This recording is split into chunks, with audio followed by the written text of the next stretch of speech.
falls a second time, as told by Caiaphas. I stood there along the road and saw Jesus fall a second time. He shivered with pain and exhaustion as he collapsed to the ground. It seemed like the drama would soon be over. I was only performing my duties as high priest when they brought Jesus to me. Not only had he blessed me by claiming to be God, but he misled and corrupted the people. Jesus predicted the destruction of the temple and drove out the money changers. Who was this Jesus who had the arrogance to challenge our laws and rabbis? This so-called Messiah who deceived the people and disturbed the peace? Yes, I saw Jesus fall that day, and I wasn't sure he would ever get up again.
I yelled, "Save us if you are the Messiah. Save us if you have God's power."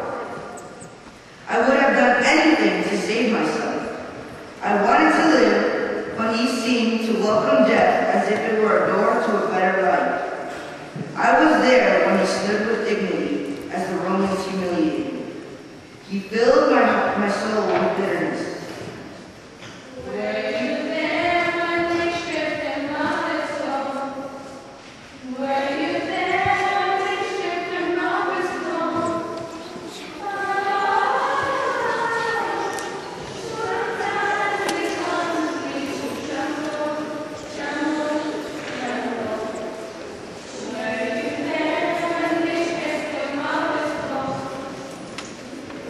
The 11th station. Jesus is nailed to the cross, as told by the good thief. When they began nailing Jesus to the cross, I heard the gasps of pain, and yet no curses from his mouth. I told my fellow prisoner to keep quiet. We deserved what we got. But Jesus, well, he was different. The thought of right and wrong rarely passed through my head. But something in Jesus made me look at myself, maybe for the first time. He promised a better life in another world. I didn't understand his mysterious kingdom and how it would come about, but I believed in him. He talked to God as if he were talking to his Father. Yes, I saw Jesus open his arms and get nailed to a cross as though he wanted to embrace the world. I heard Jesus call my name, Dismas. He said, "On this day, you will be with me in paradise." I was there, and I became a believer.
told by Joseph of Arimathea.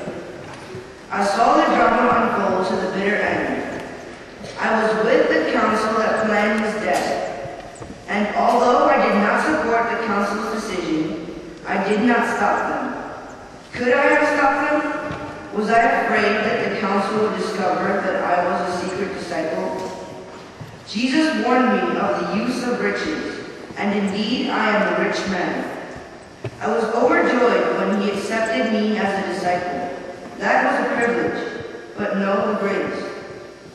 The real privilege came when I asked Pilate for Jesus' body and buried him in a tomb meant for me. I served him in death and unknowingly fulfilled the prophecy of Isaiah. His tomb will be with the rich. I was there on the day Jesus died, for everyone, rich and poor alike. What about you? Were you there on that somber Friday?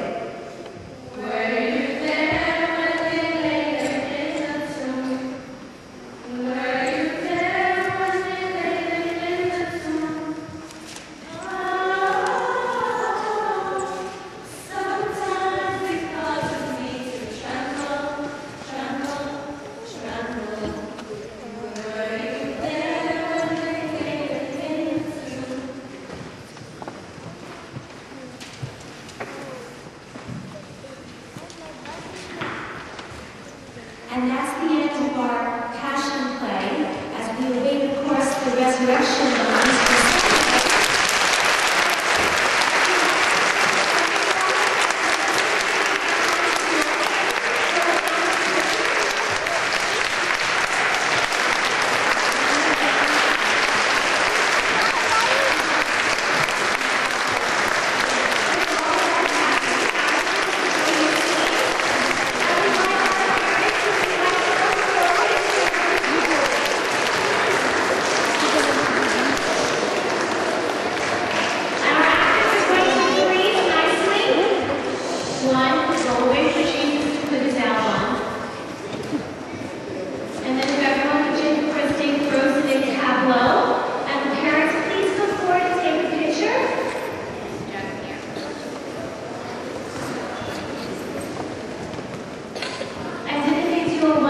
Job.